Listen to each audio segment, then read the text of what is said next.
É, não foi dessa vez que a gente venceu fora de casa. O Grêmio empatou com a Chapecoense, um jogo atribulado, marcado pela expulsão do Bitelo. Vamos dar uma avaliada no Lucas Leiva, no Guilherme, que jogaram um pouquinho mais, as substituições do Roger.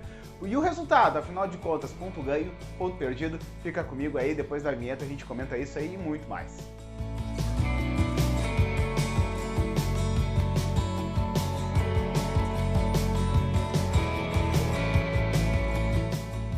Saudações tricolores, Luca aqui para Entre Linhas, gurizada.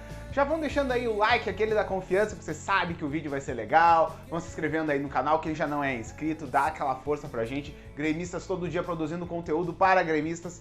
Aqui hoje com o apoio da Betson, a casa de apostas mais segura de 2021, apoiadora desse canal. Gurizada, Grêmio foi lá, a gente fez um vídeo pré-jogo analisando e a gente disse, cara, é agora ou nunca. Ou o Grêmio ganha da Chapecoense, ou vai ficar muito difícil, porque a Chapecoense, se fosse fazer um campeonato, os times que jogam dentro de casa, seus aproveitamentos, a Chapecoense é a lanterninha, a que tem menos fator local. Chapecó ali em Santa Catarina, uma grande colônia de gremistas, sempre amistosa com a gente viu a festa ao longo da semana com a chegada da delegação do Grêmio, não tem aquele clima de animosidade que às vezes a gente encontra em outros estádios por aí. Chapecó é diferente pra gente, sempre foi, e o histórico de confronto dessas duas equipes comprova isso. O Grêmio vencendo a maioria dos jogos lá na Arena Condá, né? Só perdeu um jogo lá em toda a história. Então, um amplo retrospecto pra gente, tudo em condições normais pra gente ir lá e fazer uma vitória. Mas o jogo começou e já logo no início, um pouco tempo assim, o Ferreira sente, né? E entra o Guilherme. E aqui já vou fazer a nossa primeira avaliação individual. Duas, aliás. A primeira do Ferreira, que é um cara que sofre com muitas lesões, com muitos problemas, né? E às vezes não consegue engrenar e ser aquele protagonista que a gente quer. Espero que a lesão dele seja uma lesão leve, porque ele vinha sendo importante pro esquema, pro time. Ali estava com uma participação legal, mesmo que ele não estivesse se destacando tanto, ele estava sendo importante sim. Ele dá uma certa avalizada nessa melhora de desempenho do Grêmio em casa e na melhora de ataque que o Grêmio teve. Pois bem, entrou o Guilherme e o Guilherme ficou abaixo um pouco do que eu esperava, parecia meio desembocado, meio sem ritmo, tomou algumas decisões erradas. O Grêmio teve assim um momento que o Grêmio teve uma chance boa de fazer um gol, a bola na ponta com o Guilherme já dentro da área, com o Elias preenchendo o setor ali, chegando, também o Janderson atacando a área pelo outro lado, e ele fica indeciso em relação ao que ele vai fazer, demora um pouquinho, tenta dar um drible para a linha de fundo, sai com bola e tudo. Realmente um mau lance ali do Guilherme, que não foi muito bem. A gente espera que ele melhore para os próximos jogos, acho que tem condições para isso, vamos esperar, vamos ver o que acontece. Pois bem, segue um pouco o jogo segue parelho, sem grandes destaques, sem grandes situações. Eis que houve um momento Karate Kid do Bitelo, que resolve dar uma voadora inesperada, um mini míssil aleatório no queixo do jogador Perotti da Chapecoense. É expulso, não dá nem para reclamar, não dá nem para dizer nada em relação a esse lance. Foi expulso. E aí, a partir do momento que o Grêmio tá com um a menos, realmente se desenvolve um jogo em que empatar não é um mau resultado a princípio, né?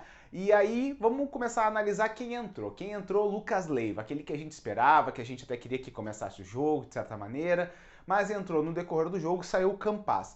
Zero críticas em relação a essa substituição, porque ficou o Diego Souza pela bola aérea, pela imposição física, porque podia fazer uma parede, fazer um lançamento para os extremos nas costas. O Campaz não ia dar mais intensidade que o Diego Souza na marcação e nem isso. Realmente acho que foi a decisão mais acertada, realmente tirar o Campaz naquele momento, recompor, botar o Lucas Leiva, né? E o Lucas jogou bem. Cara, esse é o detalhe legal. O Lucas entrou bem. O Lucas, ele, claro que na hora da movimentação ofensiva ele não tinha muito para quem passar, para quem fazer, não tinha muitas soluções mágicas para ele tirar da cartola. Mas ele participou de um bom processo defensivo da equipe do Grêmio, que fechou duas linhas de 4, não deixou a Chapecoense criar praticamente nada. A única chance melhor de gol foi uma cabeçada já nos acréscimos do segundo tempo, num escanteio, em que o Chapecó teve que fazer uma defesa. Chapecó não, Grando teve que fazer uma defesa. Né? Mas o Lucas participou muito ativamente desse processo defensivo, preenchendo muito bem os espaços, orientando seus companheiros, em alguns momentos tentando fazer as saídas mais lúcidas do Grêmio, inclusive neste lance em que eu citei que o Guilherme acabou não tomando a decisão mais acertada. Tudo iniciou com a assistência do Lucas, com um passe vertical, quebrando linhas, excelente pro Elias. A bola pegou ali, pegou o adversário, sobrou pro Guilherme, consequência do lance, acabamos não convertendo essa chance em gol, mas o Lucas entrou bem, é a grande notícia, né? Até com a expulsão automática do Bitelo, a gente agora tem certeza. O próximo jogo, o Lucas Leiva vai ser titular, não tem a menor sombra de dúvida, e tomara que o Bitelo não tenha nenhuma suspensão mais prolongada ou qualquer situação assim, até pra gente ver depois como é que vai ser a disputa. É a chance que o Campas, que era o favorito para perder a posição, tem de se afirmar no time, precisa fazer um grande jogo no próximo para poder se manter escalado com a entrada do Lucas. Pois bem, no desenho do jogo, depois, o Grêmio se fechou, 2 linhas de 4, a Chapecoense tentou, cruzou, tentou abafar, o Grêmio com linhas muito recuadas, tentando um contra-ataque, e já é tradicional do Grêmio isso, a linha recuada, isso já vem de muito tempo, já vem de antes do Roger, já é uma situação que a gente tem há bastante tempo. O Grêmio com linhas bem recuadas, porém bem compactas, os jogadores bem ativos ao longo do processo, não permitiu nada para a Chapecoense. E eu queria destacar uma substituição que veio depois, que é aquela substituição que se é na arena, nossa senhora, a galera ia enlouquecer. Numa mesma substituição entraram Elias, marcado pela torcida, Janderson, marcado pela torcida, Thiago Santos, marcado pela torcida. Mas eu não vou criticar o Roger aqui. Por quê? A intenção era clara, botar força física, renovar o fôlego, força física para ganhar dividida, para ganhar lance individual, um espaço apertado, e esses jogadores cumpriram ao que foi pedido, né?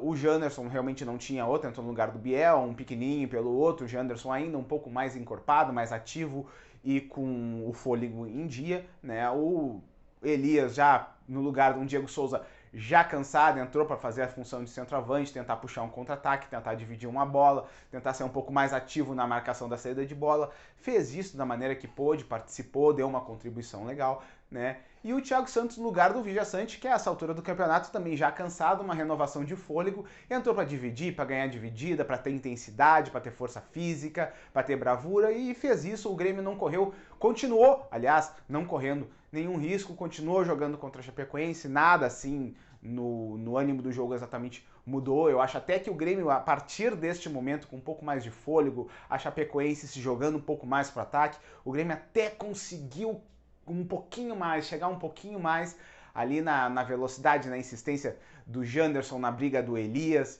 né? O Grêmio até conseguiu um pouquinho mais, então não há que se fazer nenhuma crítica, deu certo. Ao final a gente vai olhar no final do campeonato, a gente vai olhar, pô, o Grêmio foi jogar contra a Chapecoense, jogou 2 jogos contra a Chapecoense, o empate na Arena Condá nessas circunstâncias da Chapecoense sendo a pior mandante do campeonato e uma derrota em casa. A gente vai dizer que foi muito mal, mas analisando a circunstância desse jogo específico, era o que tinha para o momento.